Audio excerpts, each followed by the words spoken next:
चीजों के बारे में अध्ययन करते हैं, विभिन्न चीजों की जानकारियां हम लोग भूगोल के अंदर अध्ययन करते हैं। लेकिन मुख्य रूप से अभी हम जानेंगे भूगोल के क्षेत्रों के बारे में कि भूगोल किन किन क्षेत्रों में फैला हुआ है, और उन क्षेत्रों में सबसे पहले आती है पृथ्वी। सबसे पहले क्या आती है? पृथ्वी। हम लोग शुरुआत पृथ्वी से करने वाले हैं, फिर वायुमंडल के बारे में जानेंगे कितने परतें होती हैं, फिर हम लोग धरती के अंदर दबे हुए पदार्थों के बारे में जानेंगे, ज्वालामुखी जिसे कहते हैं, ज्वालामुखी क्या होता है, भूकंप क्या होता है, फिर आकाश गंगा के बारे में जानेंगे, कितने ग्रह होते हैं, उपग्रह होते हैं, किन्हें ग्रह कहा जाता है, किन्हें उपग्रह कहा जाता है, अपसौर्य क्या होता है, उपसौर्य क्या होता है। ये हम लोग क्रम के आधार पर तमाम चीजों को जानने का प्रयास करेंगे। जितना अभी तक हमने भूगोल में पढ़ा दिया, प्रयास करेंगे 1 घंटे 1.5 घंटे के अंदर वो तमाम चीजों पर टॉपिक वाइज आप लोगों को जानकारियां दी जाए।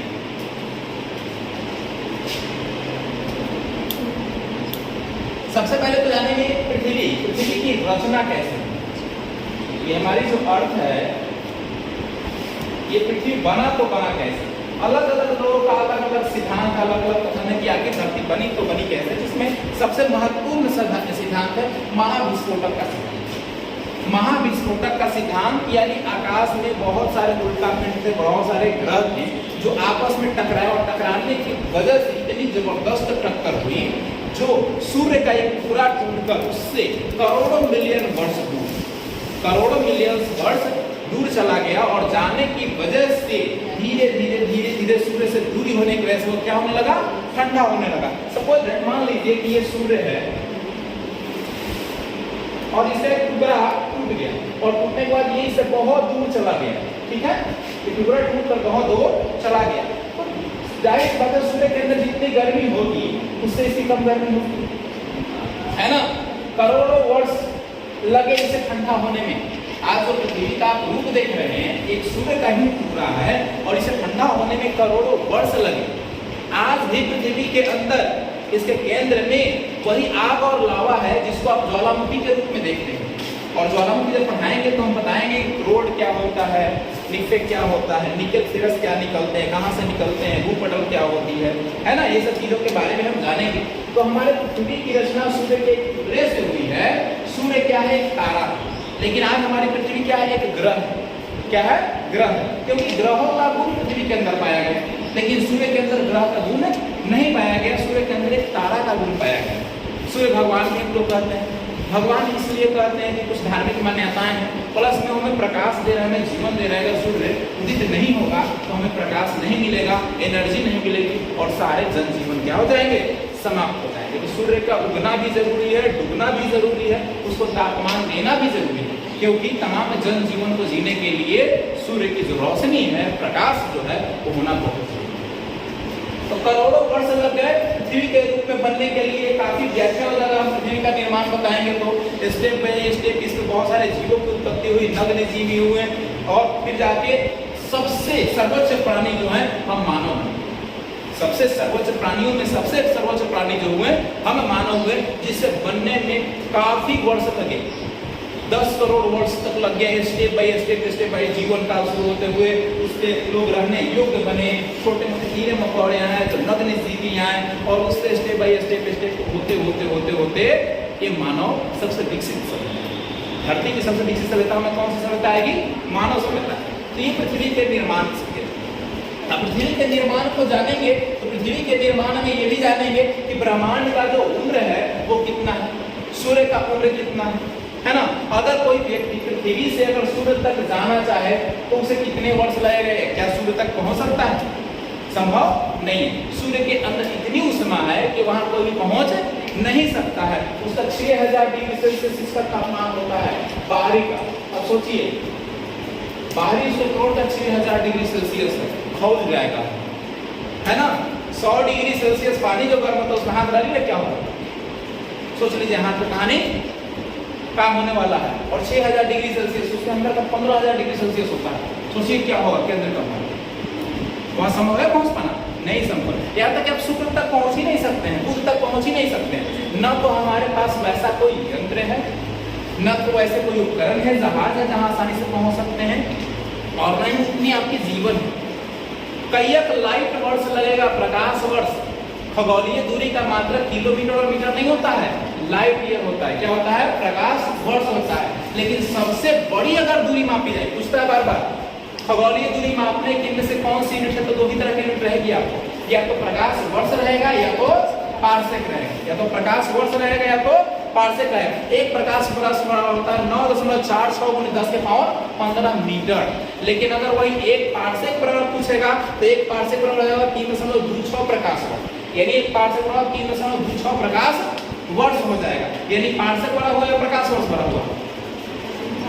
पारसेक बड़ा हुआ है ना। एक पारसेक प्रमाण 3.26 प्रकाश वर्ष हो रहा है। यानी पारसेक यूनिट क्या है? अगर क्वेश्चन पूछता है कि खगोलीय दूरी मापने की सबसे बड़ी इकाई कौन है, तो पारसेक। और एक पारसेक कौन होगा? 3.26 × 10⁻, नहीं 3.26 एक प्रकाश वर्ष होगा। अगर पारसेक पूछता है, यदि प्रकाश वर्ष पूछता है ना, 10⁻15 मीटर हो जाएगा।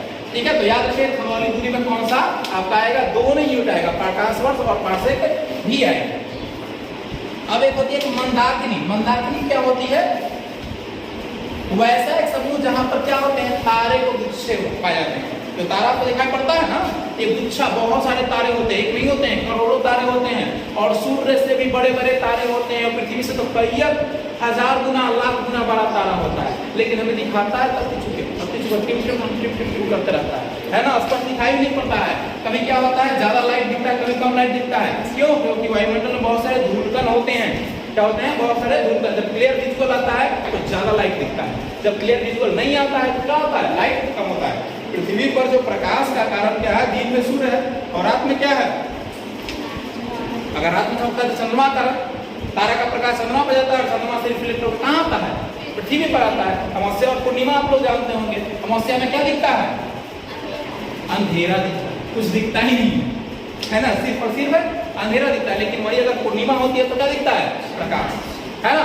एक हिस्सा अगर अर्थ की बात करें तो यहाँ पे आपका मून हो जाता है। अगर सूर्य से अगर प्रकाश आ रही तो रिफ्लेक्ट हो कहाँ जाएगी? धरती पे। अब जिस हिस्सा पे प्रकाश जाएगी वो क्या कहलाएगा? अमावस्या पूर्णिमा, पूर्णिमा कहलाएगा। और एक क्या हो जाएगा? अमावस्या। लेकिन ये तो घूम रहा है पृथ्वी, है ना, वापस घूम के आएगा इस तरफ, तो ये वाला हिस्सा आ जाएगा फिर प्रकाश में। और ये 14 दिनों पर होता है, 28 दिन, 28 दिन होता है ना, 28 दिन 14 दिनों पर होता है पूर्णिमा और अमावस्या। तो ये हिस्सा इधर चला जाएगा और ये हिस्सा इधर आ जाएगा। तो पूर्णिमा वाला जगह अमावस्या हो जाएगा, अमावस्या वाला पूर्णिमा। यानी मान लीजिए अगर इंडिया में उसमें पूर्णिमा है तो अमेरिका जस्ट नीचे है आपका, तो क्या हो जाएगा? उल्टा भाग में है, जस्ट क्या हो जाएगा? वहाँ अमावस्या हो जाएगा। अगर वहाँ अमावस्या होगी तो आपके यहाँ क्या हो जाएगी? पूर्णिमा हो जाएगी, है ना। जस्ट का फॉल्स होता है।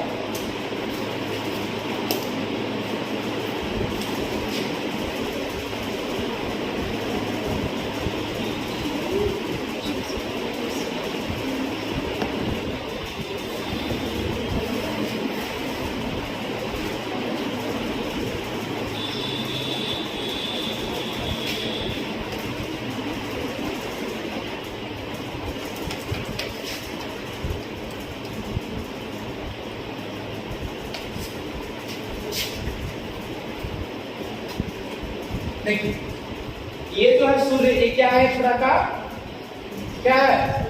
तारा है। लेकिन पृथ्वी आपकी क्या हो गई? ग्रह। और मून क्या हो गया? उपग्रह। लेकिन अब एक कहा क्यों है अलग? देखिए सूर्य जो है वो पूरे के पूरे अपने सौरमंडल का केंद्र है। जिस सौरमंडल में रहते हैं, जिस सौरमंडल में हम लोग जीवित हैं, उस सौरमंडल को कहते हैं मिल्की वे, दुग्ध मेखला।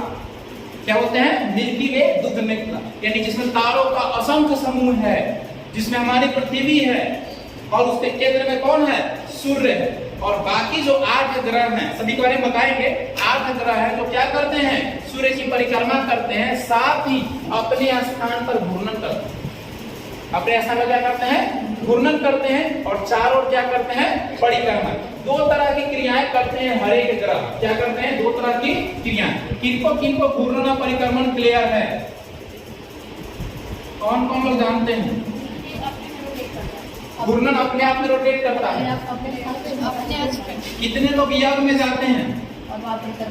यज्ञ में जाते हैं आप लोग, है ना। यज्ञ का जो मंडप होता है उसके चारों ओर आप घूमते हैं। क्या कहते हैं? कि परिक्रमा कर रहे हैं कि घूर्णन कर रहे हैं? परिक्रमा कर रहे हैं। क्या कहते हैं उसको? परिक्रमा। या फिर आप जाते होंगे छठ में और जो मंदिर होता है जैसे पूरा जाते होंगे तो सूर्य मंदिर होता होगा, सूर्य मंदिर के चारों ओर परिक्रमा करते हैं, ना कहते हैं कि घूर्णन कर रहे हैं। घूरता क्या है? लट्टू अपने केंद्र बिंदु अपने अक्ष पर अगर कोई घूम रहा है चारों ओर तो क्या होगा? वो घूर्णन।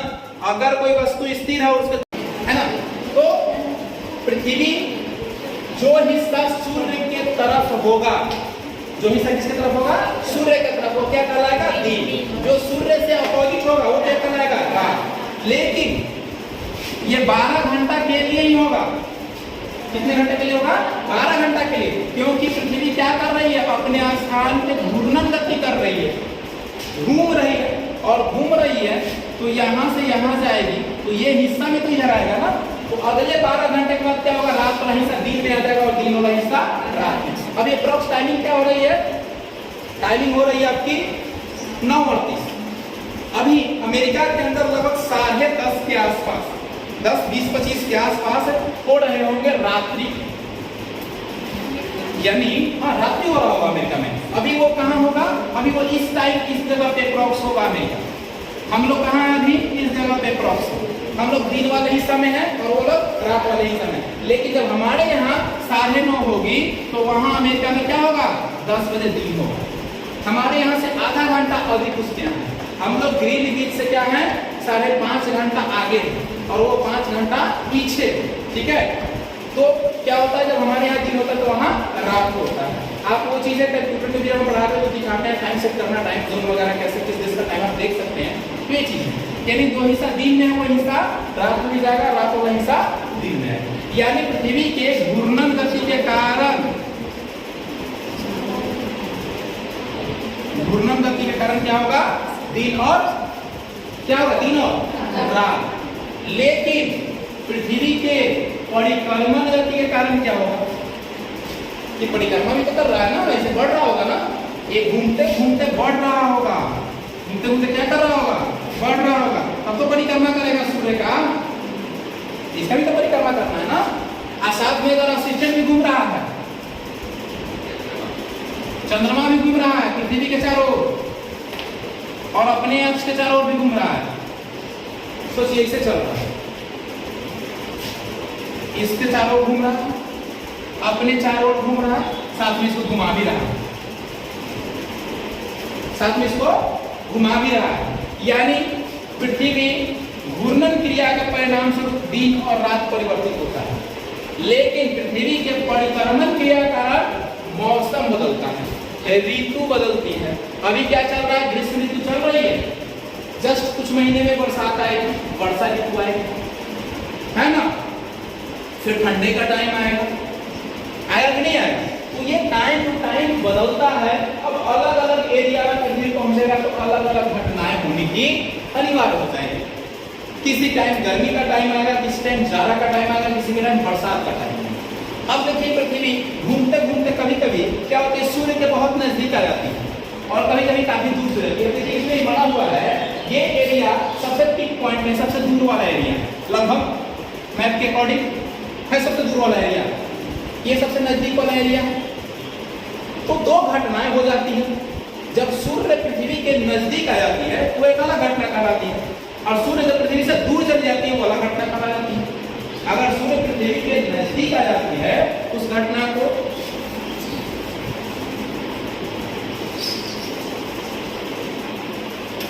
क्या कहते हैं बताइए? अपसौर या उपसौर?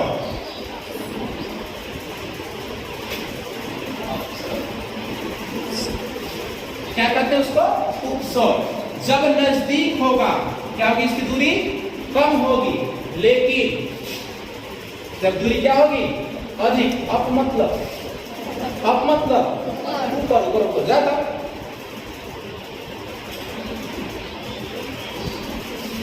कौन सी घटना हो जाएगी? अपसौर। जब सूर्य पृथ्वी से नजदीक तो उपसौर, सूर्य पृथ्वी से दूर तो अपसौर। अब देखिए उपसौर कब होता है, अपसौर कब होता है, इनके बीच की दूरी कितनी होती है? अगर सूर्य और पृथ्वी नजदीक है तो होंगे कितना? 14.72 करोड़ किलोमीटर। कितना होगा? 14.72 2 करोड़ किलोमीटर, जो सबसे नजदीक होता है। अगर सबसे दूर की बात करें तो होता है 15.020 करोड़ किलोमीटर, सबसे अधिक दूरी होती है तब। ये सूर्य और पृथ्वी की सबसे अधिक दूरी है, जिस दिन कहलाता है क्या, आपका सौ। अब डेट भी बताएंगे हम कि कब होता है, आप जान सकते हैं। अब देखिए वो कैसा दिख रहा है, 3 की तरह दिख रहा है। कैसा दिख रहा है, 3 की तरह दिख रहा है। महीना कहिया शुरू होता है, जनवरी से। चलिए जनवरी बना लेते हैं। 3 जनवरी को कौन सी घटना होगी, उपसौर, जब सूर्य और पृथ्वी की दूरी क्या होगी, क्या होगी, कम होगी। चलिए आगे देखते हैं, अपसौर कब होगा, है ना। तो 3 और 1 जोड़िएगा कितना होगा, 4, और 4 और 3 जोड़िएगा कितना होगा, 7वां महीना कौन सा होता है,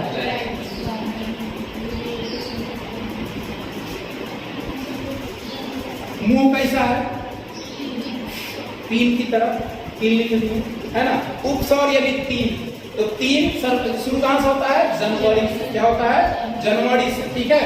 और 3 और 1 जोड़िएगा तो 4 हो जाएगा। ये अगला जोड़ेंगे 3 जोड़ क्या आता है, 4, ठीक है। और 4 और 3 कितना हो जाएगा, 7, 7वां महीना जुलाई। यानी जब भी अपसौर की घटना होगी प्रत्येक वर्ष कब होगी, 4 जुलाई को। जब भी घटना होगी सूर्य पृथ्वी के बीच नजदीक आने की, कब होगी, 3 जनवरी को। आप लोग 4 जनवरी याद रखेंगे, अपसौर वाला आने वाला है ना, सॉरी 4 जुलाई आने वाला है ना अगले मंथ में। 4 जुलाई को क्या होगा, सूर्य पृथ्वी के बीच सबसे अधिक दूरी होगी 15.20 करोड़ किलोमीटर। और प्रत्येक वर्ष 3 जनवरी को क्या होती है, सूर्य पृथ्वी की दूरी बहुत कम होती है, जिसको हम लोग अब उपसौर कहते हैं। क्या कहते हैं, उपसौर। अब इन दोनों की औसत दूरी कितनी होती है, औसत कितना है ना, कुल आंकड़ों का बटा कुल आंकड़ों की संख्या। औसत दूरी हो जाती है 14.98 करोड़ किलोमीटर। यही हम लोग कहते हैं करीबन 15 करोड़ किलोमीटर कहते हैं। सूर्य पृथ्वी के बीच की दूरी कितनी किलोमीटर, तो एप्रॉक्स होता है 15 करोड़ किलोमीटर। सोचिए 15 करोड़ किलोमीटर कितनी दूर हो। सूर्य के ताप का 2 अरबवां भाग हमारी पृथ्वी पर आती है, 2 अरबवां। सोचिए जितना उसका ताप है उसका 2 अरबवां भाग आता है, इतनी चुभती जलती घमौड़िया निकल जाती है। सोचिए अगर 1-2% आ जाता तो क्या पता, भाप बन जाते हैं। क्या बन जाते हैं, हाँ, जैसी पड़ता वैसी भाप बन के उड़ जाता है। सोचने वाली बात है ना, 2 अरबवां आ रहा है, 2% नहीं, 2 अरबवां। तब इतनी गर्मी है, त्राहिमाम हो गया है ना। पंखा 1 मिनट के लिए बंद हो जाए लगता है। अगर ठंडा में बैठे कोई आगे अगर पंखा बंद कर दे, बोले पंखा नहीं चलेगा, बोलेगा जान मार सामने वाला। यही महसूस होगा जैसे ठंडा में, ठंडा कूलर लग रहा है, कोई अगर पंखा चालू कर दे पटक उसको मार, है ना। वही फील होता है गर्मी में। और इस गर्मी के कारण हम स्वयं हैं, गर्मी का प्राकृतिक नहीं है, हम स्वयं हैं गर्मी के कारण। और जिस दिन पृथ्वी का विनाश होगा उसका विनाश का कारण हम मानव स्वयं हैं। हम लोग स्वयं जो कर रहे हैं उसका भुगत भोग रहे हैं। क्लियर हो गया। अब सौर किसी को कोई डाउट, सूर्य पृथ्वी की दूरी कम और ज्यादा, क्लियर है, क्लियर है ना। अगले टॉपिक पे चलते हैं।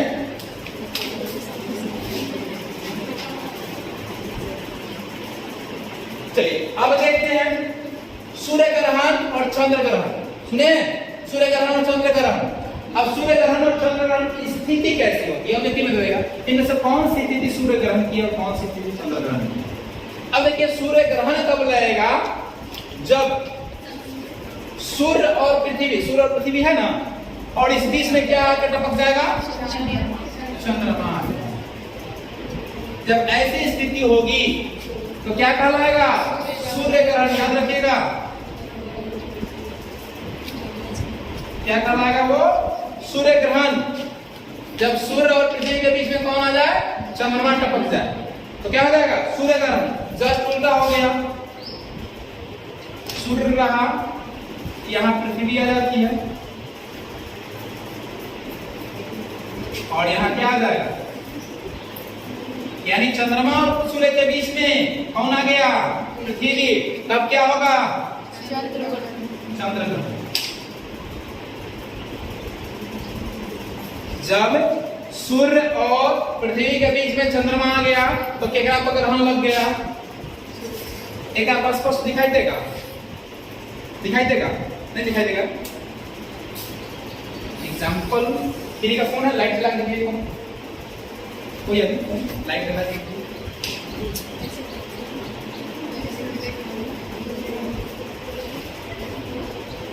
अब ये क्या है? लाइट फैल रही है, फैल रही है ना।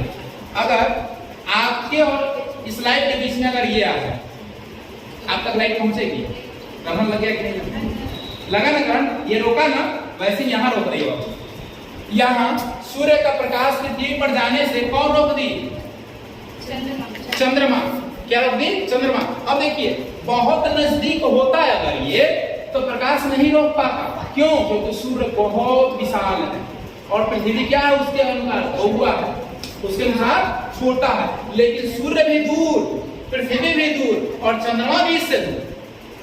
अब कोई वस्तु बहुत दूर है, देखते हैं हम लोग हाथ से सूर्य को रोक लेते हैं, रोकते हैं। कोई बैठा है सूर्य को रोक देते हैं, होता है कि नहीं होता? जैसे हमने रोका लाइट से, रोका ना, वैसे ही। यानी सूर्य का प्रकाश पृथ्वी पर जाने से अगर चंद्रमा रोक रही है तो क्या कहलाएगा वो पृथ्वी के लिए? सूर्य ग्रहण कहलाएगा। ठीक है, क्या कहलाएगा? सूर्य ग्रहण। और जब सूर्य का प्रकाश चंद्रमा पर जाने से पहले कौन रोक रही है? पृथ्वी रोक रही है। तो केरा पर ग्रहण लगेगा, क्या प्रकाश जाएगा? नहीं जाएगा। तो ग्रहण लग गया, प्रकाश नहीं गया तो क्या हो गया? ग्रहण लग गया। कहते हैं ना कोनो पेड़ पौधा के ग्रहण लग हुआ है, नहीं विकसित होता है, नहीं डेवलप होता है, नहीं बढ़ता, नहीं पलता, तो ग्रहण लग हुआ पेड़ है ना, काट के इसका पड़ ही नहीं रहा, फुला ही नहीं रहा। कहते हैं कि नहीं कहते हैं? यानी उसको जो पोषक तत्व मिलना चाहिए वो मिल नहीं रहा है। उस पेड़ से, उस पौधे से हम फल फूल की उम्मीद कर रहे हैं, वो दे ही नहीं रहा है, यानी ग्रहण लगा हुआ है उसके अंदर। वही जब सूर्य ग्रहण लगता है, चंद्र ग्रहण लगता है, तो गांव घर की महिलाएं लोग कहती है, खास करके प्रेग्नेंट जो महिला होती है उसको बाहर घर से नहीं निकालना है, उसको खाना नहीं खाना है। गाय भैंस होता है, अगर वो भी प्रेग्नेंट है तो उसको भी अंदर अंधेरा में रखा जाता है। ये भले हमारे यहाँ तकियानुसी बातें की जाती है, लेकिन साइंटिफिक रीजन है। साइंटिफिक रीजन क्या है? जो रोशनी पृथ्वी पर आनी चाहिए वो नहीं आती है, इससे टकरा के आ रही है, इससे टकरा के आ रही है। तो निश्चित ही इसका जो रेडिएशन होगा, इसके जो पार्टिकल्स होंगे वो कहां पे आएंगे? पृथ्वी पर आएंगे। अब आपको पता नहीं है कि कितने हानिकारक हो सकते हैं, कितने हानिकारक हो सकते हैं। वो आपके स्किन पे पड़ते हैं, आपके भोजन पे पड़ते हैं, आपके पानी पे पड़ते हैं, और उसको आप क्या करते हैं? ग्रहण करते हैं, तो आपके अंदर रेडिएशन की मात्रा चली जाएगी और उसका साइड इफेक्ट आपके ऊपर हो सकता है। अंधेरा में खूब बैठे खाइए ना, कोई दिक्कत नहीं है। कहता लोग खाना नहीं खाना चाहिए, खाइए खूब अंधेरा में बैठे, कोई दिक्कत नहीं। प्रकाश नहीं आना चाहिए, क्योंकि किरण आएगी कैसे? प्रकाश से आएगी, लाइट आएगा तभी तो उसकी रेडिएशन आएगी, किरण आएगी। अंधेरा रूम में बंद करके पैक करके खूब खाई रहा, कोई दिक्कत ना है ना, खूब पानी पीते रहिए। कभी भी जब सूर्य ग्रहण या चंद्र ग्रहण की स्थिति होती है या कोई ग्रहण की स्थिति होती है, उस स्थिति में हमें फल फ्रूट्स ऐसे नहीं खाने चाहिए या कोई भी वस्तु ढक के रखनी चाहिए, क्योंकि उसके ऊपर काफी रेडिएशन का प्रभाव होता है। अब मार्केट में गए, सेब बढ़िया लगा, ले लिए, किलो लीजिए और दांत से न फोड़ते हुआ, गलत बात। महिलाओं को या फिर वैसे मवेशियों को जो बच्चे देने वाले होते हैं उनको इस प्रकार से दूर रखा जाता है। हम लोग के देहात में वो कंडा को जो कुछ नाप के नहीं करता, सब तकियानुसी बात है, उसका कोई लॉजिक नहीं बनता है। अंधेरा में रहना चाहिए, क्यों? क्योंकि वैसी स्थिति में उनका शरीर बहुत ही नाजुक दौर से गुजरता है। छोटा छोटा इफेक्ट भी उनके बॉडी को बहुत प्रभावित कर सकता है। और उस दौरान जब महिला प्रेगनेंसी की अवस्था में होती है, तो हमने आपको बताया ही है बायोलॉजी के अंदर ये घटनाएं होती है, यानी डीएनए हमारे माता पिता से पैतृक रूप से सूचनाओं को प्राप्त करके एमआरएनए के माध्यम से प्रोटीन निर्माण करता है, यानी शरीर का स्ट्रक्चर निर्माण करता है कि बच्चा होगा कैसा। अब उस दौरान रेडिएशन का प्रभाव पड़ गया तो क्या हो जाएगा? जो सूचनाएं मिल रही थी डीएनए को एमआरएनए के माध्यम से, उस सूचना में क्या हो जाएगा? टेम्पर हो जाएगा, यानी उल्टा पुल्टा सूचना मिल जाएगा। अब उल्टा पुल्टा सूचना मिलेगा तो बच्चा क्या हो जाएगा? विकलांग हो जाएगा, बेढब हो जाएगा, उसकी आकार आकृति अलग हो जाएगी, विकलांग भी हो सकता है, अविकसित हो सकता है, बच्चा मर भी सकता है, कुछ भी हो सकता है। उस महिला को भी प्रभाव पड़ सकता है ना, या उस मवेशी को भी प्रभाव पड़ सकता है। इसीलिए कहा जाता है कि जब सूर्य ग्रहण या चंद्र ग्रहण की स्थिति होती है, उस दौरान खास करके प्रेग्नेंट महिला है, प्रेग्नेंट मवेशी को क्या करना है, प्रकाश में नहीं रखना है, वैसे घर में रखना, अंधेरा घर में, ये बाहर लाइट में खुला में नहीं जाना। हम डायरेक्ट अपनी नग्न आंखों से देख लेते हैं सूर्य ग्रहण या चंद्र ग्रहण की स्थिति को नहीं देखना चाहिए। आपकी आंखों पर उसका बहुत ही गलत प्रभाव पड़ता है। अगर आपको देखना ही है तो वैसे कांच का प्रयोग कीजिए जो डायरेक्ट प्रकाश को रोकता है। मेरा जो चश्मा है वो चश्मा मेरे आंख बिल्कुल सही है, हम उसको इसलिए यूज करते हैं कि डायरेक्ट प्रकाश हमारे आंखों पे ना पड़े। आप कैसा भी लाइट लाइएगा ना, हम चश्मा को सामने रखेंगे उसके रेडिएशन को रोक देगा। तो मेरा चश्मा है वो सारे रेडिएशन को रोक देता है। मेरा आंख बिल्कुल 6/6 है। आप लोग भले चेक करवाइएगा तो कम बेसी हो सकता है, लेकिन हम हमेशा चेक करवाते हैं मेरा 6/6 है। लेकिन हम इसलिए यूज करते हैं, बाइक चलाते हैं या कहीं जाते होते हैं तभी यूज करते हैं चश्मा को। क्यों यूज करते हैं? जहाँ जरा चकाचौंध लाइट वगैरह होती है या धूप वगैरह में निकले, आंखों पर प्रभाव ना पड़े, बाइक वगैरह चला रहे तो धूल कण वगैरह आंख में ना जाए, इसलिए हम उसका यूज करते हैं। हम चश्मा पहनना कोई शौक है नहीं, चश्मा तो मजबूरी पहनता है तो आंखों की सुरक्षा हो सके इसलिए। अब कांच भी अलग अलग चश्मा को होते हैं, तो आगे आप लोग को पढ़ाया जाएगा साइंस के अंदर, है ना। बहुत सारे अलग अलग प्रकार के कांच होते हैं, अलग अलग प्रकार का चश्मा होता है, उसका पावर होता है, डायोप्टर में मापा जाता है लेंस की क्षमता को। तो यहाँ पे वो सूचनाएं जैसे ही मिलेगी क्या हो जाएगी, सूचना सब टेम्पर हो जाएगा और बच्चे विकलांग हो जाएंगे, अविकसित और विकसित हो जाएंगे। इसीलिए कहा जाता है कि जब सूर्य ग्रहण या चंद्र ग्रहण की स्थिति होती है तो घर से बाहर ना निकले और नग्न आंखों से ग्रहण को ना देखें। पानी में देखिए सबसे अच्छा साधन है पानी।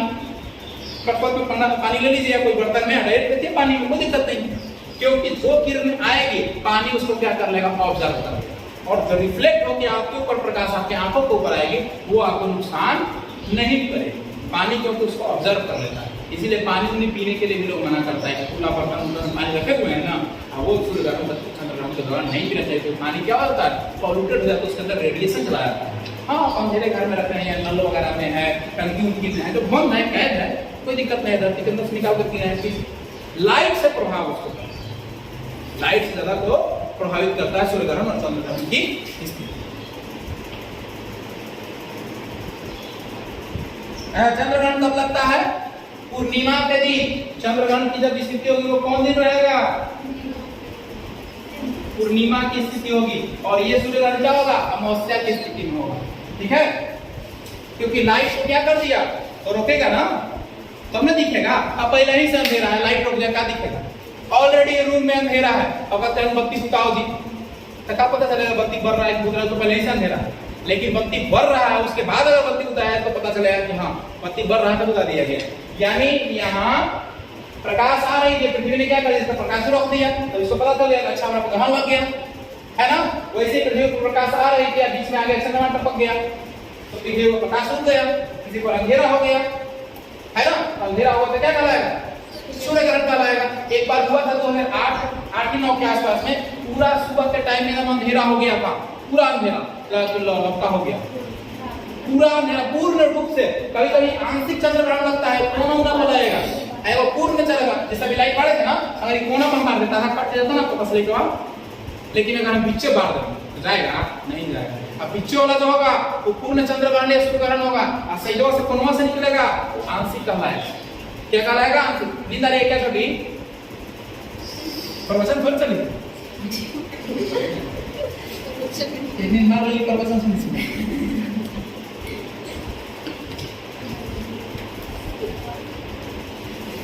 अब देखिए सूर्य के अंदर जो उष्मा होती है वो गर्मी जो होती है, उसका गर्मी का कारण क्या है? अगर कोई पूछे या कहीं प्रश्न पूछ दे कि सूर्य के अंदर, पूछता है सूर्य के अंदर ताप का, ये उष्मा का कारण क्या है, तो उसके अंदर क्या होता है? नाभिकीय संलयन। क्या होता है? संलयन होता है। इसके अंदर नाभिक में टू पाया जाता है। क्या क्या पाया जाता है? हाइड्रोजन और हीलियम, ये दोनों पटका पटकी में रहता है, खूब लड़ता रहता है। अब लड़िएगा तो गर्मी शरीर में आए, लड़िएगा तो पसीने पसीने हो जाता है, नहीं पटका पटकी कीजिए तो पसीने पसीने हो जाएगा, यानी एनर्जी वेस्ट हो रही है। तो हाइड्रोजन और हीलियम क्या करता है? आपस में संलयन करता है, आपस में लड़ता है, और उसके परिणाम स्वरूप क्या निकलता है? उससे एनर्जी निकलती है, और वही एनर्जी हमें मिलता है, वही ताप और उष्मा का कारण होता है। उसके अंदर पाए जाने वाला जो हीलियम होता है, हीलियम होता है 26.5, हीलियम कितना होता है? 26.5, और हाइड्रोजन शायद होता है 71%। कितना होता है?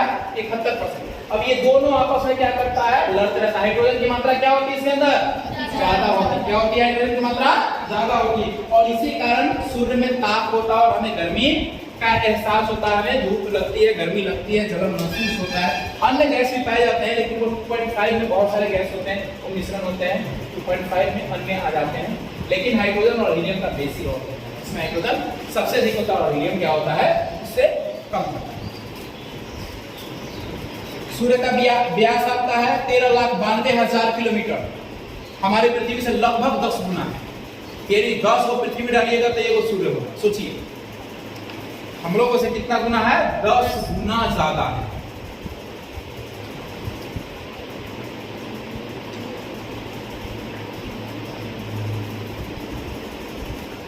व्यास के अकॉर्डिंग, अगर आकार के अकॉर्डिंग कहिए तो 13 लाख गुना हो जाएगा।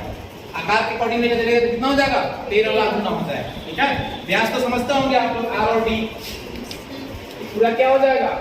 डी हो जाएगा और ये क्या हो जाएगा? आर हो जाएगा। 2r इक्वल तो क्या होता है? डी होता है ना व्यास।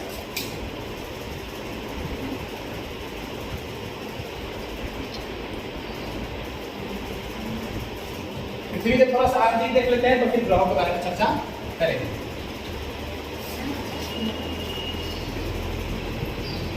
समझ में आ रही है?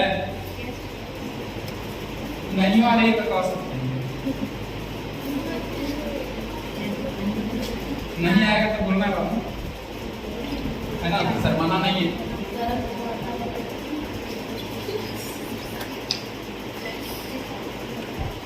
हमारी पृथ्वी है, पृथ्वी के अंदर 3 भाग।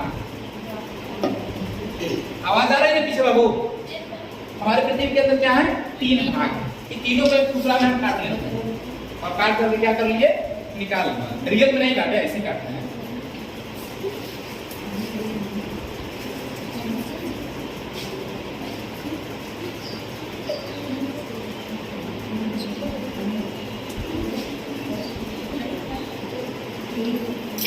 भूपटल, मेंटल और इसको बोलते हैं ध्रुव। ठीक है, ये ऊपर से लेकर 34 किलोमीटर तक रहता है, 34 के बाद ये 2900 किलोमीटर तक रहता है और ये 2900 के बाद अंदर। ठीक है, अब देखिए भूपटल का ऊपरी हिस्सा जो है ना, यानी पृथ्वी का ऊपरी हिस्सा क्या कहलाता है? भूपटल कहलाता है। 34 किलोमीटर तक धरती के अंदर खोद दिया जाएगा। किलोमीटर तक 34 किलोमीटर तक क्या हिस्सा रहेगा? वो भूपटल रहेगा। भूपटल के अंदर अगर खोदिएगा तो आप क्रोड वाले भाग में चल जाइएगा, जैसे मेंटल वाले भाग में चल जाइएगा। ठीक है, और मेंटल के बाद अगर आप जाइएगा 29 किलोमीटर के अंदर, वो क्रोड होगा। अब क्रोड के अंदर बहुत सारे तरल पदार्थ, आग और मैग्मा, और मेंटल के अंदर बहुत सारे धातु अधातु मिलते हैं, आपको खनिज पदार्थ मिलते हैं, चट्टानें मिलती है आपको, सब तरह की चट्टानें होती है। उसकी खुदाई करके हम लोग क्या करते हैं?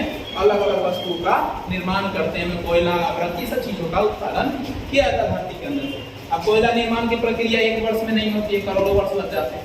करोड़ों वर्ष लग जाते हैं कोयला और पेट्रोलियम को बनने में। तो ये पृथ्वी के आंतरिक भाग है। क्या है? आंतरिक भाग है। हम लोग रहते हैं कि इस पे ऊपर वाले भाग पे भूपटल, किस पे रहते हैं? भूपटल। भूपटल के अंदर पाया जाने वाला होता है सियाल, सिलिका और एल्युमिनियम होता है। सियाल होता है, सिलिका होता है और क्या होता है? एल्युमिनियम होता है, जो भूपटल के ऊपरी हिस्से पाया जाता है। और सिलिका और मैग्नीज आपके मेटल के अंदर पाया जाता है। मेटल के अंदर क्या होता है? सिलिका और मैग्नीज। और केंद्रीय भाग जो नीचे वाला क्रोड है उसके अंदर निकेल पाया जाता है, निकेल और फेरस पाया जाता है, जो कि लिक्विड अवस्था में होता है, तरल अवस्था में होता है, गाढ़ा होता है। बाहर जब ज्वालामुखी फटती है तो निकलेगा। चलिए यहाँ से भूकंप भी समझ लीजिए, ज्वालामुखी भी यही समझ लीजिए। देखिए ज्वालामुखी जब निकलेगी तो शुरू में नहीं निकलेगी, यहाँ से निकलेगा सीधा और ऊपर क्या हो जाएगा? ऐसे फैलेगा। ठीक है, क्रेटर और कोल्टेरा बन जाता है। क्रेटर और क्या बन जाता है? कोल्टेरा। अब जहाँ भी धरती कमजोर होती है वहाँ अगर अंदर में आंतरिक गैसों में रिएक्शन क्या होता है?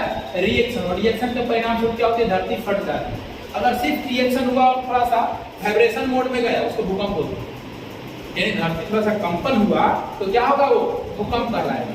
जहाँ परतें कमजोर होगी, थोड़ी बहुत दरारें आ जाएंगी, वो भूकंप किस लिए नहीं? क्या वो सब भूकंप की और ऊपर में बिल्डिंग बना हुआ था, बिल्डिंग गिर जाएगा, वाइब्रेशन होगा बेसिक तो क्या हो जाएगा। अब ये पूरा कस के अगर हम इसको हिलाए तो बैग ये सब गिर जाएगा, लेकिन अगर हल्का ही हिलता है तो क्या कोई फर्क पड़ने वाला है, तो लगे कि हाँ हिल है ना।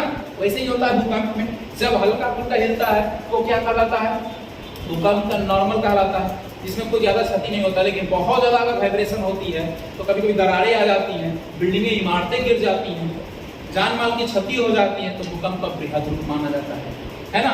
लेकिन जब उस भूकंप के दौरान वो परतें फट जाती है और नीचे से अपशिष्ट पदार्थ, आग, लावा, राख, मैग्मा, दूषित गैस, ये सब निकलना है, तो फटेगा तो जाहिर सी बात है निकलेगा, क्या होगा, निकलेगा। जैसे बॉडी में पानी डालता है, पाइप डालता है, पानी फेंकना शुरू कर देता है ना। एक लिमिट में जाके अगर पाइप को बॉडी डालते हैं तो क्या होता है, पानी फेंकता है।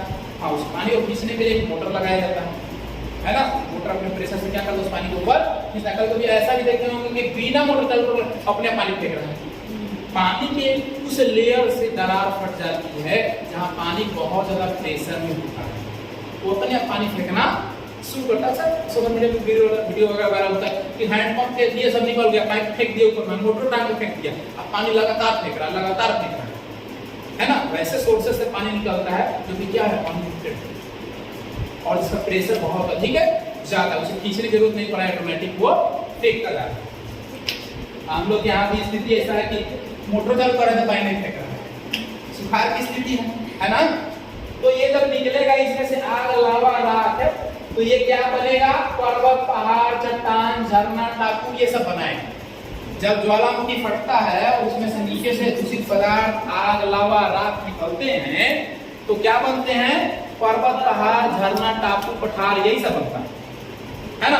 बहुत सारे ऐसे झील हैं, जो लोनार झील आप सुने होंगे महाराष्ट्र के अंदर है, वो आपका ज्वालामुखी का ही, लोनार झील जो है वो ज्वालामुखी से ही बना हुआ है। बहुत सारे क्रेटर नुमा झील हैं, बहुत सारे झरना, विश्व के विभिन्न देशों में बहुत सारे ज्वालामुखी निकलते हैं। सबसे ज्यादा ज्वालामुखी कहाँ निकलता है, जापान, सबसे ज्यादा कहाँ निकलता है, जापान, ठीक है। न निकलने वाला देश ऑस्ट्रेलिया, नहीं कि ज्वालामुखी अपने भारत के भी एशिया के आसपास क्षेत्रों में निकलता है, लेकिन भारत के अंदर कम ज्वालामुखी है, न के बराबर है। सुनते हैं क्या, बहुत कम, न के बराबर है ना। वो निर्भर करता है आपके अंदर जो चट्टानों, आपके धरती के अंदर जो चट्टान है, जो परतें हैं, इसके चट्टानें मजबूत है, फटेगा नहीं तो ज्वालामुखी निकलेगा नहीं। भूकंप प्लस वाइब्रेशन करके रहते हैं, है ना। तो ज्वालामुखी से निर्मित होते हैं पर्वत, पहाड़, चट्टान, पठार, झरना, नदी बहुत बृहद रूप में होता है, तो झरना झील तक रह जाता है। इसमें से निकलते हैं आग, राख, लावा, मैग्मा दूषित पदार्थ कहा जाता है, दूषित धूलकण, इसमें से बहुत सारे रेडिएशन निकलते हैं। तो अंदर क्या है, लावा है, लिक्विड पदार्थ, तरल पदार्थ। आप लोग यूट्यूब पर सर्च मारिएगा और देखिए, कहिएगा कि ज्वालामुखी के बारे में दिखाएगा, ज्वालामुखी दिखाएगा, पानी के अंदर गिरता है एकदम लिक्विड तरल पदार्थ, लोहा का एकदम लगा हुआ है, लेकिन पानी है, लेकिन पानी नहीं रहता है, सब आग है, पनिया में गिरता है, पनिया भाप बन टूट जाता है। आपके ग्रुप में एक वीडियो भी डाला हुआ होगा, आप लोग आकर देखिएगा, पहले बहुत पहले पिछले साल में पढ़ा के उसमें डालो थे वीडियो। ज्वालामुखी गिर रहा है, वो कोजस सलाडो का है, एंडीज पर्वतमाला में है, वो काफी सक्रिय ज्वालामुखी है, वहां से एंडीज में ज्यादा निकलती है, उसी का वीडियो हम डाले। उसमें ज्वालामुखी निकल रहा है पहाड़ से, घर पे कहाँ जा रहा है, पानी का पानी हाथ बन जा रहा है, इतना हाथ और ठोस जब बन जाएगा तो चट्टान पहाड़ की तरह बन जाएगा, लोहा के टुकड़ा बहुत मजबूत।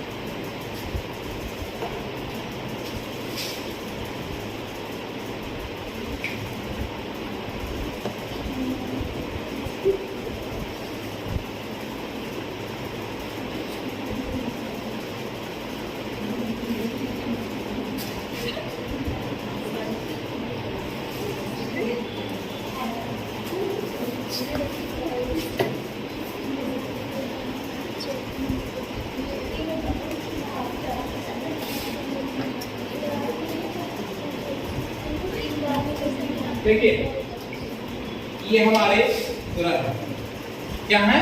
ग्रह है। 1 2 3 क्या है?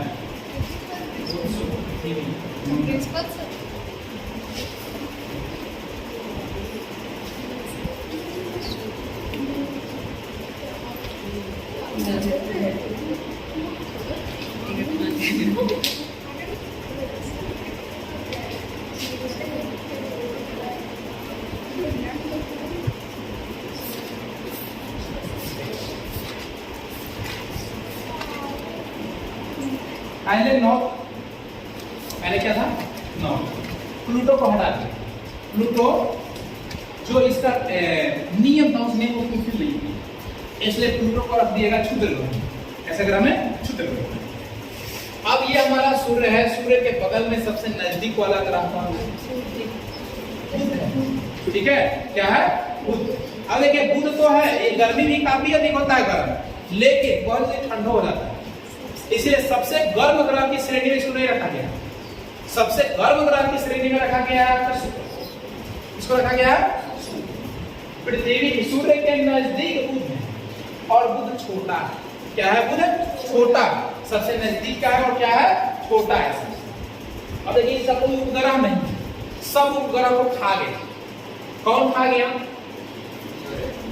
सूर्य का ब्लैक होल, जो उसके अंदर ब्लैक होल है वो क्या कर दिया? सबको उसका वजन कम हुआ, इस वजह से क्या कर लिया? उसको खींच लिया, अपने अंदर क्या कर लिया? खींच लिया। आने वाले समय में ऐसा वैज्ञानिकों का अनुमान है धीरे धीरे सब एक अंदर घुस जाएगा। धीरे धीरे क्या हो जाएगा? सारे के सारे ग्रह उपग्रह क्या हो जाएंगे? उसके अंदर समाहित हो जाएंगे। बुध और शुक्र तो उपग्रह को खा गया। ब्लैक होल है, कृष्ण छिद्र जिसे कहा जाता है, बहुत बड़ा छिद्र है जो क्या करता? अपनी ओर वस्तुओं को खींचता है। और ऐसा वैज्ञानिकों का अनुमान है कि आने वाले समय में सूर्य सबको निगल जाएगा, लाल दानव बन जाएगा। लाल दानव का मतलब इतनी उसके अंदर हीलियम और हाइड्रोजन का ये हो जाएगा कि उसका तापमान काफी बढ़ जाएगी, और तापमान जब बढ़ जाएगी तो पृथ्वी का तापमान ऑटोमेटिक बढ़ जाएगा। अभी जितने पेड़ पौधों को हम लोग काट रहे हैं, इस वजह से इतना तापमान बढ़ रहा है। अब तापमान बढ़ने के कारण ही हमें गर्मी का एहसास हो रहा है, समय में बरसात नहीं हो रही है, और ऑलरेडी जब ये सबको खाएगा तो ताकतवर बन जाएगा, है ना? ताकतवर बन जाएगा तो और उसके अंदर रिएक्शन होगा, तो उस समय उसका रूप लाल दानव का रूप में सूर्य एकदम आज पीला दिखता है, उस दिन लाल हो जाएगा, और इतना लाल हो जाएगा कि उसके जो ताप का प्रभाव से कोई नहीं बच पाएगा, और पूरी की पूरी हमारी आकाश गंगा क्या हो जाएगी? नष्ट हो जाएगी। क्या हो जाएगी? नष्ट हो जाएगी, और इस धरती का क्या हो जाएगा? सर्वनाश हो जाएगा। इसीलिए वैज्ञानिक ऐसा बहुत सारा दावा करते हैं कि तब तक हम लोग कोई और ग्रह की जानकारी प्राप्त कर लेंगे जहां पृथ्वी के अलावे हम जाकर रह सकते हैं, है ना? मंगल मिशन बार बार भेजा जा रहा है, चंद्रमा पर तो रहना संभव ही नहीं है। क्यों संभव नहीं है? ऑक्सीजन तो है ही नहीं है, ऑक्सीजन खैर व्यवस्था होगा तो ही नहीं रह पाइएगा। क्या है बताइए?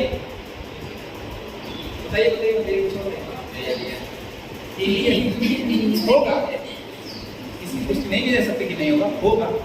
सबसे बड़ा कारण क्या है कि ओकरा पर उल्का पिंड गिरते रहता है, पता चलेगा घर बनाया गिर गया, सब स्वाहा हो गया, है ना? चंद्रमा के अंदर बहुत सारे उल्का पिंड और क्षुद्र ग्रह टपकते रहते हैं। चंद्रमा को जूम करके देखिएगा ना, बहुत सारा गबड़ा होगा। सिनेमा में कहता ना चांद सा मुखरा, है ना? तो चलिए कितना घोर बेइज्जती कर रहा है उसका, है ना? चांद सा मुखरा चेहरा कहता है ना, यानी समझ लीजिए चेहरा गबड़ा गुबड़ी है, चेहरा में ढेर सारा गबड़ा, यानी चांद सा मुखरा, है ना? अब उस हीरो को पता नहीं होता कि हमारी बेइज्जती कर रहा है कि हमारी प्रशंसा कर रहा है, उसका मतलब प्रशंसा कर रहा है ना? वाकई में करता है बेइज्जती, क्योंकि चांद का मतलब उसके अंदर खाली गबड़ा। आप कभी दिखाएंगे हम आपको क्लास में, जूम करके चंद्रमा को दिखाएंगे हम, उसको देखिएगा बहुत ही गबड़ा है, कोई बड़ा बड़ा इतना गबड़ा है कि प्रकाश नहीं पहुंच पाता, इतना गबड़ा, रोज गबड़ा होते रहता है वहां पर, उनका पिंड टपकते रहता है। पृथ्वी वही तरफ तो बच रहा है, पृथ्वी के अंदर क्या है? वायुमंडल है, परतें हैं जो उपग्रहियों का पिंड मान देता है। चाहे चंद्रमा है चारों तरफ घूम रहा है ना, तो चंद्रमा क्या करता है? उल्का पिंड को अपने तरफ खींच लेता है, कहता है कि आ भाई हमरे पर गिर जाओ।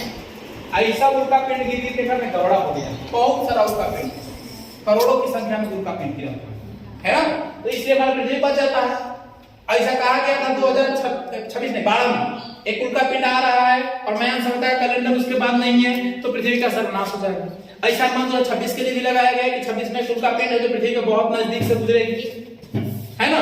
अगर पृथ्वी की गति थोड़ी सी आगे पीछे अगर होती है तो उल्का पिंड पृथ्वी में समा जाएगा और पूरी पृथ्वी सर्वनाश हो जाएगी। लेकिन वैज्ञानिक लोग अपना दिमाग लगा रहता है, कुछ ना कुछ जरूर इस बारे में सोचेगा, या तो उसको वायुमंडल से पहले ही उड़ा देगा या कुछ भी करेगा, क्योंकि वायुमंडल में जैसे ही घुसेगा कोई भी उल्का पिंड आग निकलेगा उसके अंदर और आग पकड़ेगा, जैसे ही पृथ्वी से आके टकराएगा पृथ्वी क्या हो जाएगा, डिस्ट्रॉय हो जाएगा, पूरी पृथ्वी में आग लग जाएगी और सब क्या हो जाएगा, जनजीवन समाप्त हो जाएगा। ऐसा पहले कुछ लोगों का कहना भी है कि सिंधु घाटी सभ्यता का सर्वनाश उल्का पिंड के कारण ही हुआ।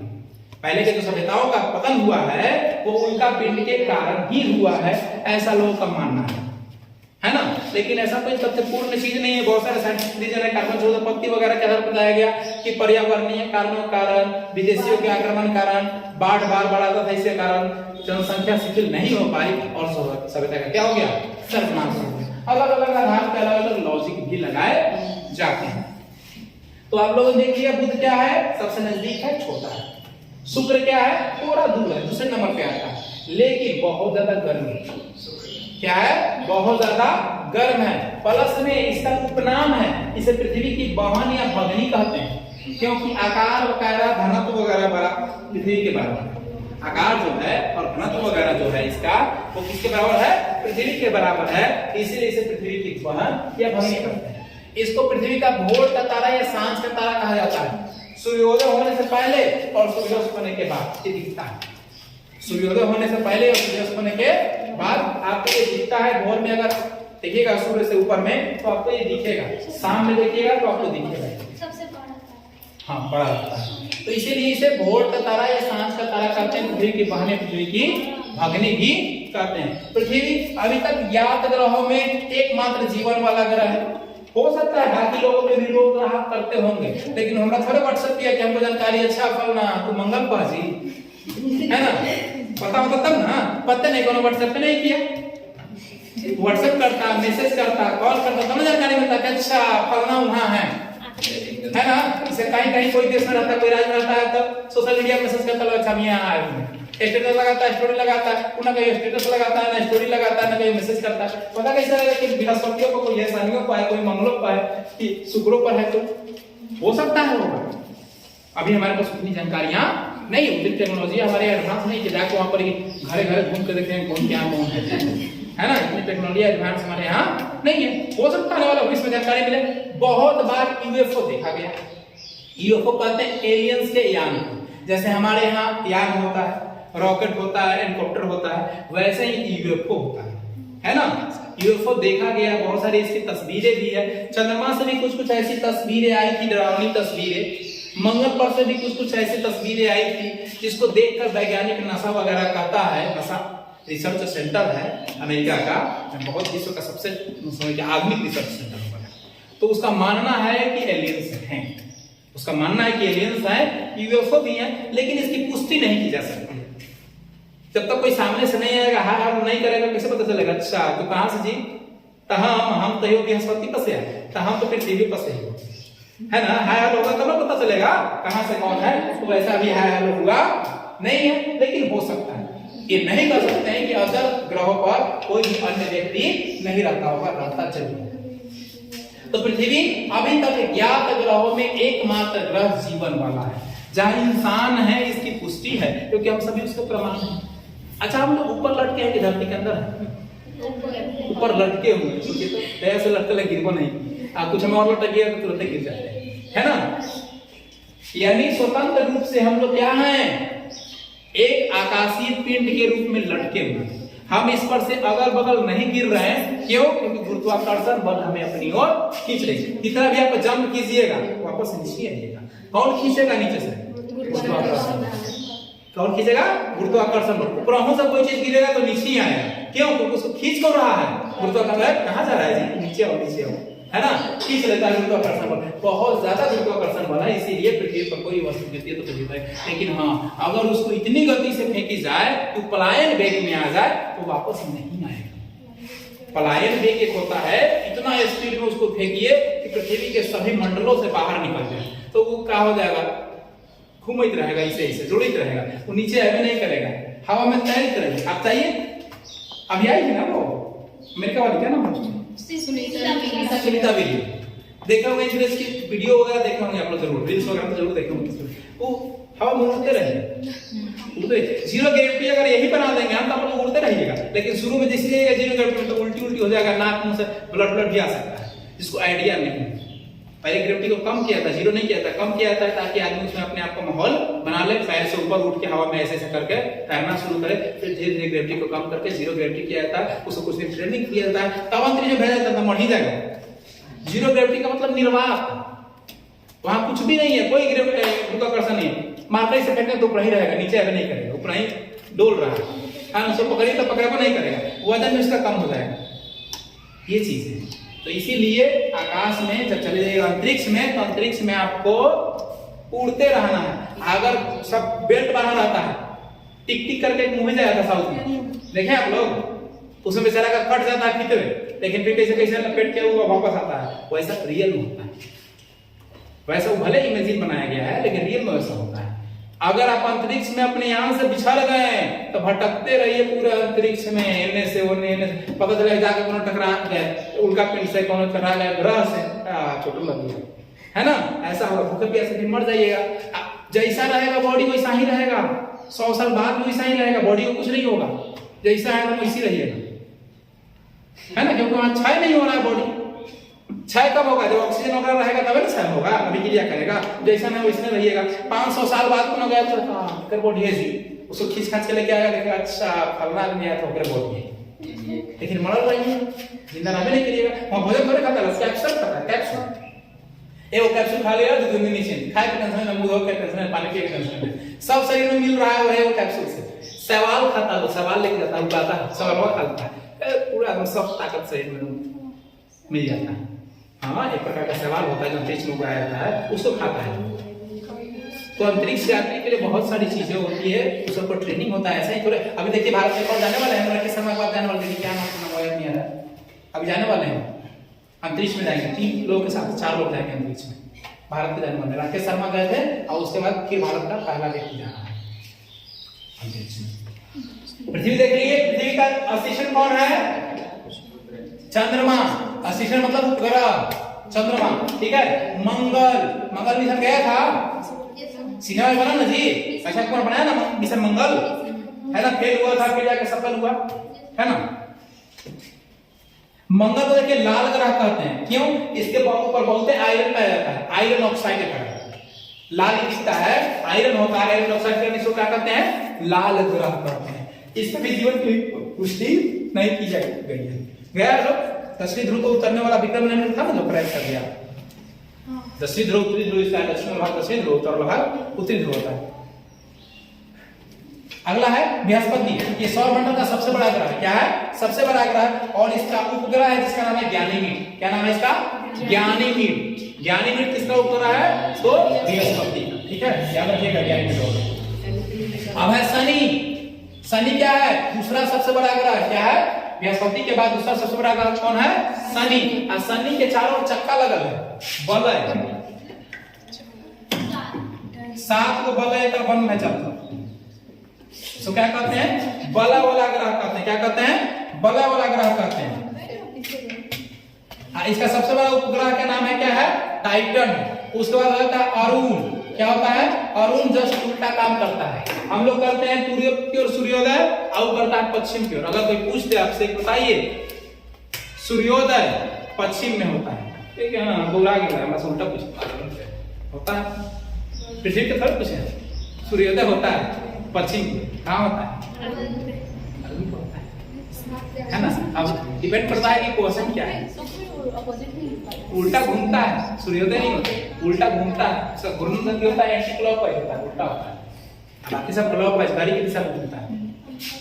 तीसरा सबसे बड़ा उपग्रह है, और सबसे अंतिम में कौन है, वरुण, ठीक है। और ये सबसे दूर का है, बहुत ठंडा होता है।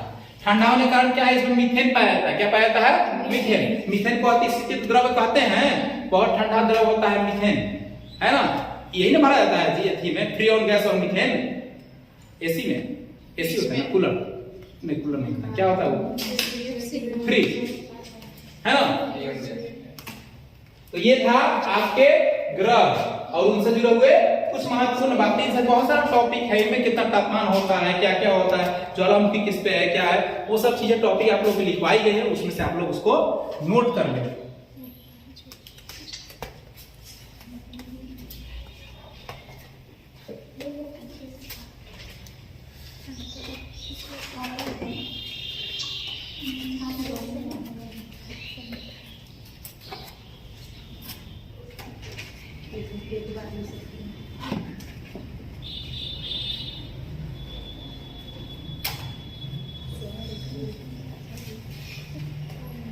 उसको रोक के अगला वीडियो कर लीजिए, लंबा वीडियो हो जाएगा। रूपांतरित चट्टान होता है। अब अग्नेय चट्टान जो होता है, ये चट्टान का निर्माण मैग्मा और लावा के जमने से होता है। मैग्मा और लावा कब निकलता है, जब ज्वालामुखी निकलती है, फटती है, तो उसे निकलने वाला मैग्मा और लावा होता है, उसको जमने पर कौन सा चट्टान बनता है, अग्नेय चट्टान बनता है। इसके अंदर क्या होता है, चुंबकीय गुण पाया जाता है। क्या पाया जाता है, चुंबकीय गुण पाया जाता है। और इसमें पाया जाता है लोहा, तांबा, निकेल, सीसा, जस्ता, प्लेटिनम, ये सब तत्व पाए जाते हैं धरती के अंदर, अग्नेय चट्टान से मिलते हैं। आप इसका नाम सुना होगा ग्रेनाइट का, ग्रेनाइट का नाम सुने हैं, ग्रेनाइट का नहीं, किचन में लगाते हैं ग्रेनाइट, कड़ी का पत्थरवा ग्रेनाइट होता है ना, तो वो इससे होता है, अग्नेय चट्टान को बनाया जाता है, ठीक है। फिर का बेसाल्ट होता है, डोलेमाइट होता है, पेगमाइट होता है, ये सब चट्टानें निकलती हैं, अग्नेय से ही निकलती हैं। औषधि जो होता है वो छोटे छोटे चट्टानों के टूटने से जो बनता है वो हो जाती है औषधि चट्टानें। इसके अंदर निकलता है बालू पत्थर, चूना पत्थर, स्लेट, बालू पत्थर, चूना पत्थर जो होता है ना, कैल्शियम कार्बोनेट वाला, वो सब होता है। नमक का चट्टान, सेल खड़ी, ये सब पाई जाती है किससे, अग्नेय चट्टान से होती है। और आपकी कैंत्रित या रूपांतरित चट्टान होती है, जो अग्नेय और औषधि चट्टानों के जो रिएक्शन से जो बनते हैं वो क्या होता है, कैंत्रित और रूपांतरित चट्टान हो जाते हैं। देखिए भूपटल में सबसे अधिक पाया जाने वाला तत्व क्या है, ऑक्सीजन है। क्या है, ऑक्सीजन। भूपटल में ऑक्सीजन नहीं रहेगा तो ऐसे वातावरण में भी ऑक्सीजन, लेकिन कम मात्रा में, नाइट्रोजन ज्यादा मात्रा में। ऑक्सीजन 21% ही है ना, 21% ही। अब तो और धीरे धीरे कम होते जा रहा है, कार्बन डाइऑक्साइड बढ़ते जा रहा है। तो अमेजन के जंगल का शुक्र है, अमेजन का जंगल का शुक्र है कि हम सभी जिंदा हैं। अमेजन का जंगल नहीं रहता तो हम सभी जिंदा नहीं रहते। और वही अमेजोन, अमेजन। अब ज्वालामुखियां 3 प्रकार की होती है बाबू, ज्वालामुखी पर हम बताएंगे अभी जस्ट। ज्वालामुखी 3 प्रकार की होती है, एक शांत होती है, दूसरा सक्रिय होती है, और तीसरा सुसुप्त या प्रसुप्त होती है।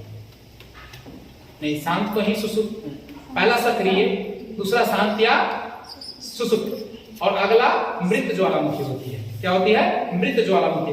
सक्रिय ज्वालामुखी का मतलब होता है वैसा ज्वालामुखी जो बार बार आता है, आज आया है, कल भी आ सकता है, 2 साल बाद भी आ सकता है, लेकिन आएगा जरूर, वो सभी सक्रिय ज्वालामुखी के अंतर्गत आ गए। ठीक है, जिसका एग्जाम्पल आपका है सक्रिय ज्वालामुखी में लगभग करीबन विश्व में 500 सक्रिय ज्वालामुखी है, जो एंडीज के एटना में है, स्ट्रम्बोली हो गया, निक्स ओलंपिया हो गया, ये सब जो ज्वालामुखी करीबन अभी तो 40 बार आ चुका है, 40 बार ये सब ज्वालामुखी आ चुका है। सक्रिय का मतलब वो ये जो बार बार आता है। ठीक है, भूमध्य सागर का लाइट हाउस कहते हैं स्ट्रम्बोली को, भूमध्य सागर का लाइट हाउस कहते हैं स्ट्रम्बोली नामक ज्वालामुखी को, जो कि सक्रिय ज्वालामुखी है, वो बार बार आती है और इतना ज्वालामुखी तेज निकलता है कि पूरा भूमध्य सागर पर से प्रकाश हो जाता है। अब आग निकलेगा, लावा निकलेगा तो प्रकाश नहीं होगा उससे। फिर आपका हो गया विश्व में सबसे अधिक अगर सक्रिय ज्वालामुखी की बात करेंगे तो क्या है, किलाउ हवाई द्वीप पर यूएस में है, वो ज्वालामुखी बार बार आती है, सबसे ज्यादा सक्रिय यूएस के अंदर है। सुसुप्त या प्रसुप्त ज्वालामुखी है वैसी ज्वालामुखी जो पहले आई है, भविष्य में कभी भी एक आध बार आ सकती है, भविष्य में कभी भी एक बार आ सकती है। वो क्या हो जाएगी, सुसुप्त या प्रसुप्त ज्वालामुखी हो जाएगी, जिसमें फ्यूजियामा है, विसुवियस है, कोटोपैक्सी है, ये सब जो ज्वालामुखी वो क्या है, भविष्य में कभी आई थी और आगे भी आने की संभावनाएं रहेगी। तीसरा है मृत और शांत ज्वालामुखी, वैसी ज्वालामुखी जो मर गई, एक के बार आया, अब दोबारा वो आने की उसकी कोई उम्मीद नहीं है, एक बार आया और कहानी उसकी खत्म हो गई। अपने भारत के अंदर भी लोनार झील है ना, वो बना है इसी से। पुष्कर झील हो गया, तौबा झील हो गया, अरिगन झील हो गया, ये सब उसी झील से, उसी ज्वालामुखी से बना हुआ है, जो कि मृत ज्वालामुखी है। एक बार आया और दोबारा वो आने की उसकी कोई उम्मीद नहीं है। लेकिन जिस ज्वालामुखी से जहां से निकलता है ज्वालामुखी धरती के अंदर से ना, उसका पानी बहुत विषैला होता है, बहुत जहरीला होता है, बहुत ही विषैला और बहुत ही जहरीला होता है। उसका पानी में कोई भी जीव जंतु नहीं पाया जाता है। सबसे ज्यादा जो सक्रिय ज्वालामुखी है वो आपका प्रशांत महासागर में 65% है। प्रशांत महासागर के आसपास वाले जो ज्वालामुखी हैं वो सबसे ज्यादा सक्रिय हैं और करीबन 65% ज्वालामुखी उसके होते हैं। वही अगर बात करेंगे तो अमेरिका के भी द्वीप समूह हैं, एशिया के द्वीप समूह हैं जो सबसे ज्यादा भूकंप और ज्वालामुखी के लिए सक्रिय होते हैं, जहां पर आते हैं। ऑस्ट्रेलिया ऐसा देश है जहां कोई भी ज्वालामुखी नहीं है। ऑस्ट्रेलिया ऐसा भी बताया था ना थोड़ी देर पहले, ऑस्ट्रेलिया में एक भी ज्वालामुखी नहीं है। तो क्षेत्रों पर निर्भर करता है, उसके एरिया पर निर्भर करता है, उसके प्रकारों पर निर्भर करता है कि कैसा एरिया है और किसके अकॉर्डिंग कौन सा ज्वालामुखी वहां पे होगा।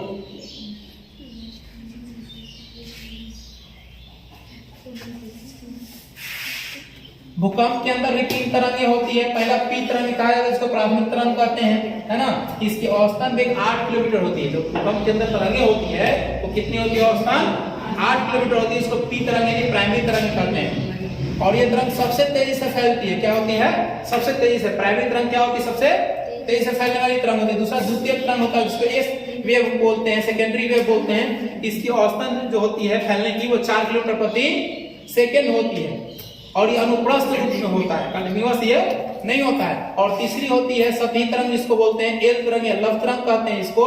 ये क्या होता है कि ये तरंगे मतलब धरातलीय तरंग होती है, धरातल के ऊपर ये तरंगे चलती है। और 3 प्रकार की तरंगे होती है। सिस्मोग्राफ से क्या किया जाता है, भूकंप को मापा जाता है, या रिएक्टर स्केल से मापा जाता है भूकंप की क्षमता को, भूकंप कितना तेजी में।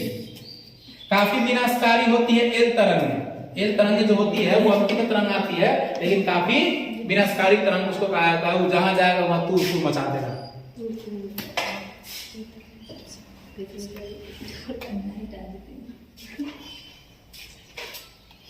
ज्योग्राफी में अभी तक इतना ही हमने पढ़ाया है नए वाले बैच में, जितना आप लोग को अभी हमने स्टेप बाय स्टेप बताया। हाँ, ये चीजें है कि जब कंटिन्यूटी क्लास में पढ़ाते हैं तो हर एक चीज को जो अभी वर्बली बोल रहे हैं वो लिखवाते चलते हैं। तो जो लोग नए हैं वो लोग फोटोग्राफ्स वगैरह खींच लेंगे, या अगर यहाँ रुकते हैं तो कॉपी लेके लिखना शुरू कर लेंगे जो चीजें पढ़ाई है, ठीक है। बाकी अभी हिस्ट्री हम स्टार्ट करेंगे, स्टॉप कर दीजिएगा। हिस्ट्री स्टार्ट करेंगे और हिस्ट्री